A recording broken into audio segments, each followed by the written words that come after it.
Another game-changing night on The Masked Singer. The vote from the audience and the panel didn't even matter. Guest host Niecy Nash decided who got unmasked. Let's talk about The Masked Singer.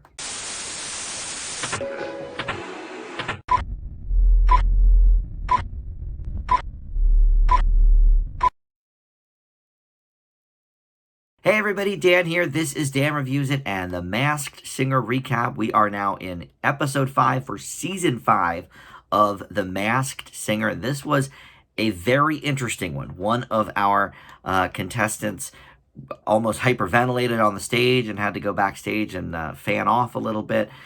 We also had a vote from the audience and the panel that didn't matter because Niecy, the guest host, decided who got unmasked here at the end of the episode. A lot of things to talk about. We're going to do all the clues. We're going to talk about my guesses and all of this. But if you are new to my Masked Singer reviews or my channel in general, welcome. I would love it if you think about subscribing. We're over 700 subs now on the channel, and always comment below too. The comments are really what pumps these Masked Singer videos even further because it helps me certainly figure out maybe who is under the mask. And I think some of you have helped me in one direction or another tonight as well with these. So, okay, here is my notebook. I'm down to one page now because I've sort of filled up the individual pages I was keeping. So I have all the notes from tonight on one page. So we're going to get all to it. So first up, we had the Black Swan. And the clue package here said that the show is bringing back her confidence. It's bringing her back to the beginning of her career when she worried about her appearance and maybe wasn't what people were hoping for her. She even sent out audition tapes with no face to be judged only on her talent. And we saw 10, 10, 10, like a judging competition or maybe an Olympic competition. And we saw a plane like that you would parachute out of, and she was on the plane. On the plane, we also saw fall leaves, like sort of orange and yellow leaves. And then we saw a black cat and also a sticker that said, or a patch that said Montana on the backpack, which holds the parachute. So she parachutes out of the plane and we see Spot, S-P-O-T, in rainbow letters in the sky. And then she said she hit a major milestone recently as well. So she sang How Will I Know by the late, great Whitney Houston. And then everybody brought something from their house. The bit was that the men in black, the Secret Service men, broke into their house and took something. Obviously, we know they brought something from home. And hers was a gold unicorn for a friend that had passed away. So the guesses from the panel included Emily Osment, who of course was on Hannah Montana. There's your Montana clue. Brenda Song is who Ken thought it might be, and Victoria Justice as well. Robin pointed out in a previous clue package there was a scales of justice kind of thing. Look, I still don't really know too much about these clues, but you guys led me in a certain direction after week 1. And the voice is really matching up. So I'm still with you guys on this. I'm not positive on all of these clues. I have an idea for a couple of them. But I am going to go with you guys and say that it is JoJo. And the only thing I sort of thought with tonight's clue package is the 10, 10, 10, like it would be on a Olympic judging panel or whatever. Okay, they could be 10s, but also if you sort of make the J or the 1 in the 10 into a J, it could actually have been saying Joe, Joe, Joe. So that could be something. Also, she just turned 30, so I think that's the major milestone that she's referring to here. She turned 30 late last year, so I'm with you guys. I think Black Swan is JoJo. All right, up next, we had the Piglet. And he said this show has been for him a jolt of adrenaline after a static year. He said he was getting grilled years ago, and in that sense, we saw him sort of behind bars in the clue package. We saw a Hawaiian lei. We saw him rubbing a genie lamp, and a spider appeared And he said that this person gave him a brand new start, and because of her, I am now a family man. We saw candles. We saw a thing that said 1DR, which could mean wonder. It could mean one direction. And then we also saw a palm tree in there. But look, I've been saying this since week one. This voice is unmistakable. First of all, he sang 7 Years, the song by Lucas Graham, which apparently Jenny McCarthy had never heard. She was like in tears, and she was like, I've never heard that before. That seemed a little odd to me. It was a huge hit, and Jenny McCarthy usually has her pulse on the pop culture here, but whatever. And then for the clue from home, we saw dog tags, and a letter P was part of that as well. So the guesses from the panel included Kevin Richardson and AJ McLean, both from Backstreet Boys. And Ken went with the One Direction clue and thought it might be Zayn Malik. Look, I've been saying it since week one. This voice, it's pretty unmistakable. It is Nick Lachey.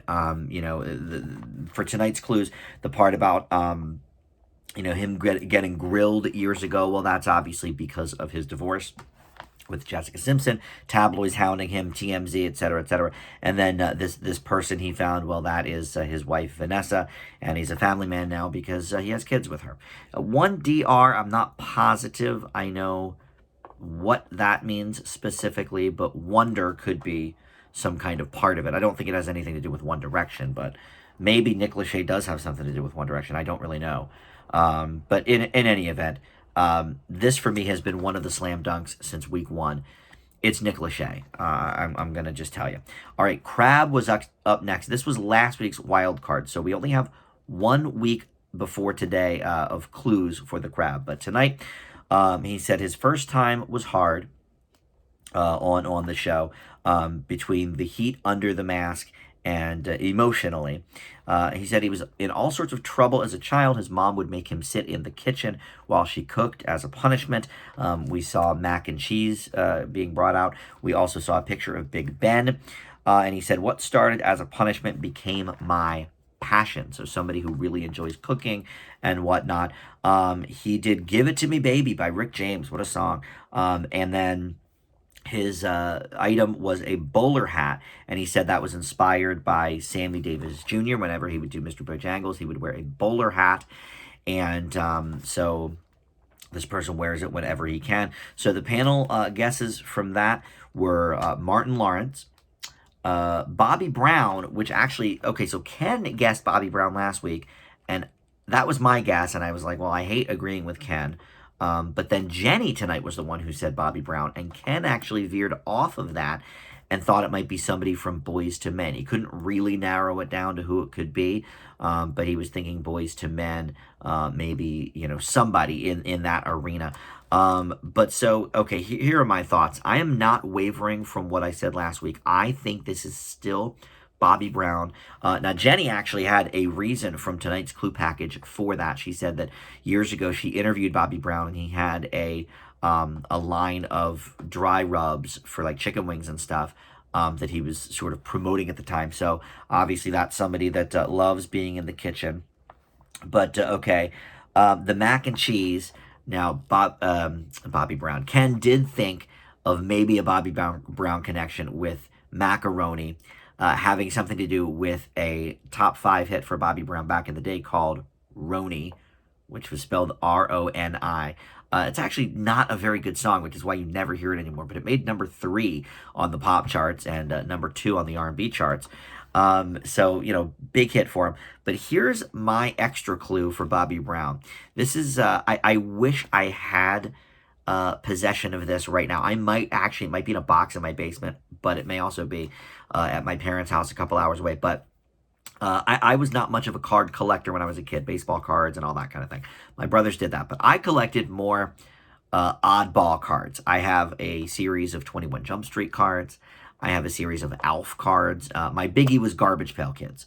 I do still have a bunch of those. But I also collected this thing called Superstars music cards. And The one with Bobby Brown on it, he is literally wearing a bowler hat on the picture of the card. If it's in my basement, I will try to find it. Maybe I can figure out if I have it or not and show it to you guys next week. But just Google Bobby Brown trading card or something like that, and I bet it will come up. So this to me is for sure Bobby Brown. Last week I was fairly convinced, and this week because of the bowler hat clue, I think for sure it's Mr. B. Brown. All right, so up next, the Chameleon. He said he wants to impress his little chameleon more than anybody else. And it was sort of a dojo sort of theme for the clue package tonight. We saw a road sign, the Slippery When Wet road sign, which to me makes me think about Bon Jovi, their big hit album, Slippery When Wet. But he said there was Teenage Mutant Ninja Turtles, Love as a Kid. And he wants to party less or he wanted to party less and practice martial arts for his kid.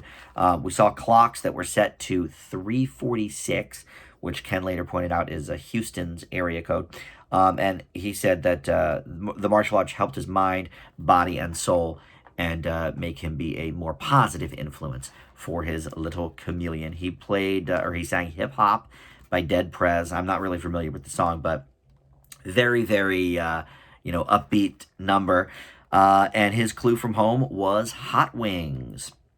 He said he loves some good hot wings. So the guesses from the panel: Waka Flocka Flame from Nicole Scherzinger. I wouldn't know that person if you gave me $1,000. Wiz Khalifa was said by Robin. I think this is the first time anybody on the panel has guessed Wiz Khalifa. We've been sort of saying this for a little while now on my channel, thanks to your comments. And then MGK, Machine Gun Kelly, was also mentioned, I think, by Jenny. So first week, I really wasn't sure about this at all. I thought maybe Nick Cannon playing a fastball on everybody. But with, all the clues that we've been given and from you guys in the comments, I had sort of switched off of that after week one and thought, well, this could be Wiz Khalifa. I don't know enough about his music to really know his voice, other than Black and Yellow and See You Again, and a couple of features that he's done on different songs.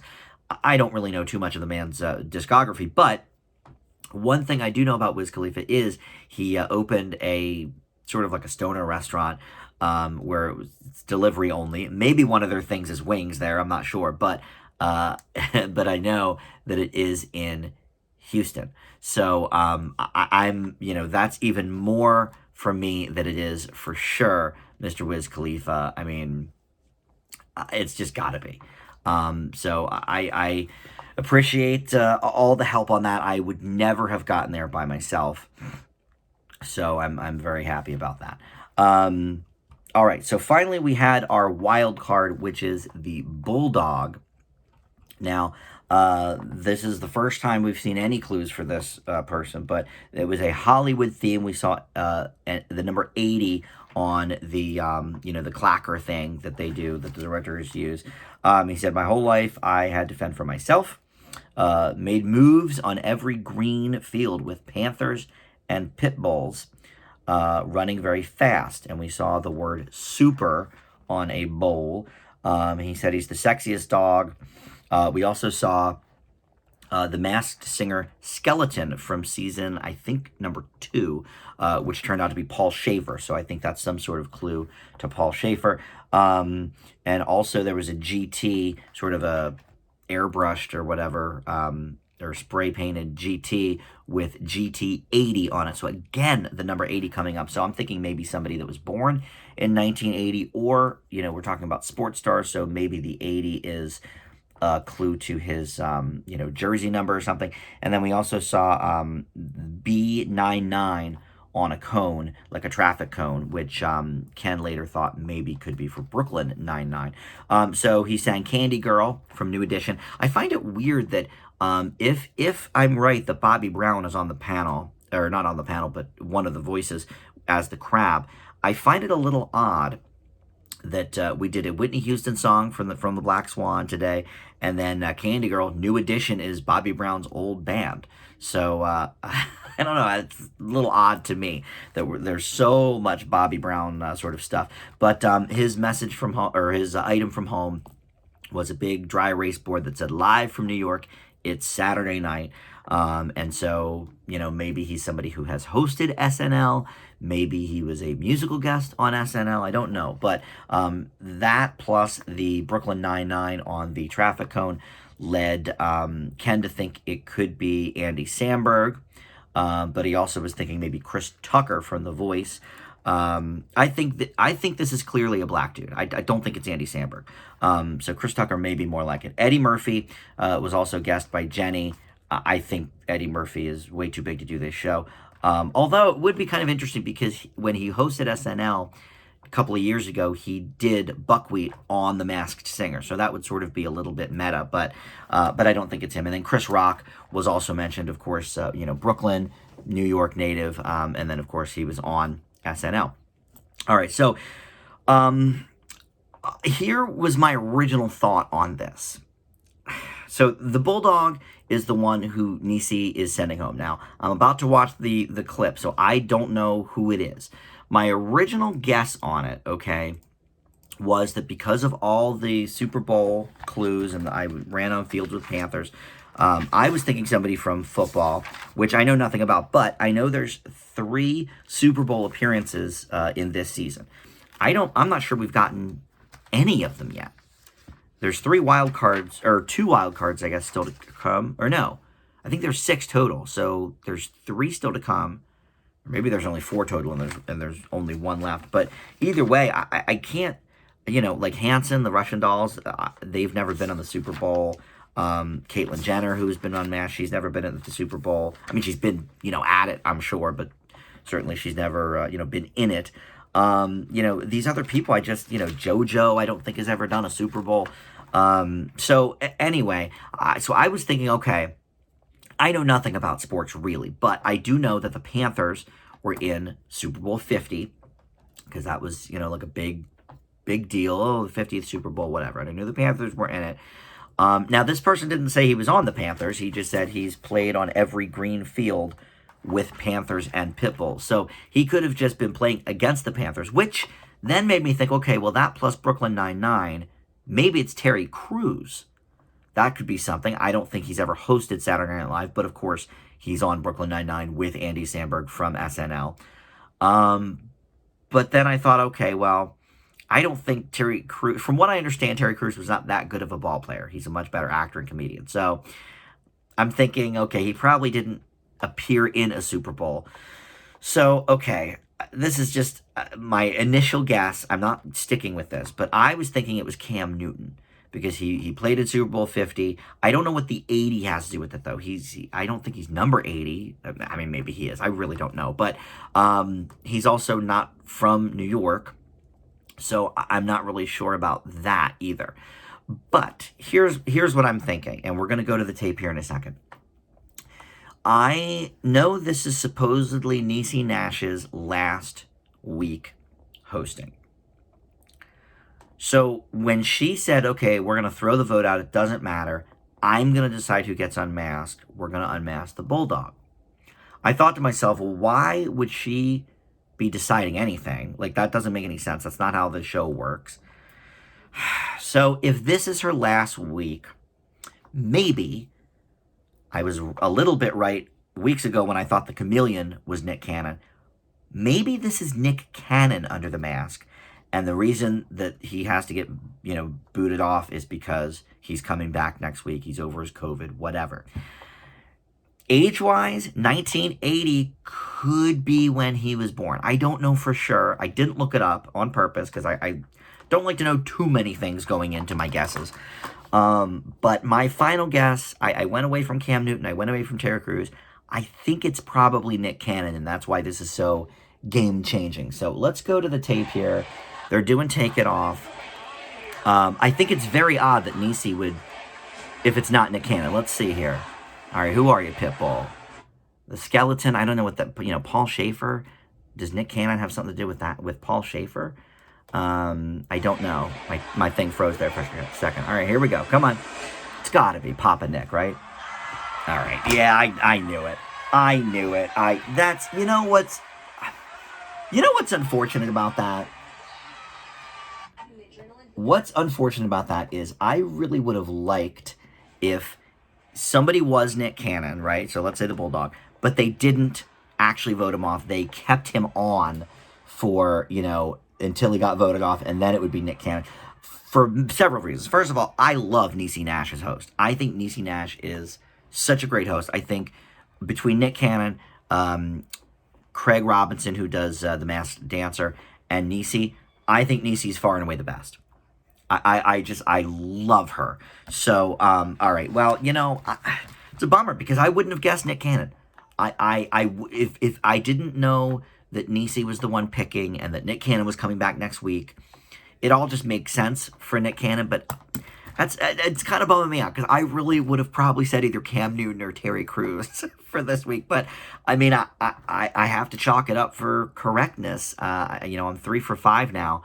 I'm a little bit actually bummed out about that because I would not have guessed Nick Cannon. And because of this, they should have just let it ride. They should have let Nick Cannon be on this show until he got voted off. And then it would have been even more of a surprise. Plus, then we get more Niecy. So, all right. Well, that's a little bit of a bummer. I guess, all right, now I guess I can look here. So was Nick Cannon born in 1980? Is that all the 80 things here? Because he's probably close to my age. Yeah, he was born in 1980. Okay. So there you go. That all makes sense. And of course, I don't know. Maybe, Paul Schaefer, maybe because he was the sidekick on the Letterman show. Maybe that has something to do with like Wild and Out. Or, I mean, he did host America's Got Talent, but I don't know. Although so did Terry Crews. I don't think that has anything to do with Paul Schaefer, though. I don't know. Whatever. Okay, so there was a dance clue in the package that led us to believe his dancing in movies like Drumline and stuff. All right, well, whatever. I'm really honestly disappointed by that because I wouldn't have guessed Nick Cannon if I didn't know he was coming back next week and if Niecy threw out the vote and just pulled somebody off. I'm kind of bummed about that, to be honest. But all right, so next week I guess we're back to Group A. I don't know why they did Group B twice in a row. They like to mix things up though, so. I guess next week we will get Group A back, and there's at least one more wild card. I don't know if there's 2 more after that. I thought there was 6 total, and we've only gotten 3 so far, so we'll have to see. But all right, so that will do it. Thank you for watching. We'll see you back here next week for another edition of my Masked Singer Recap.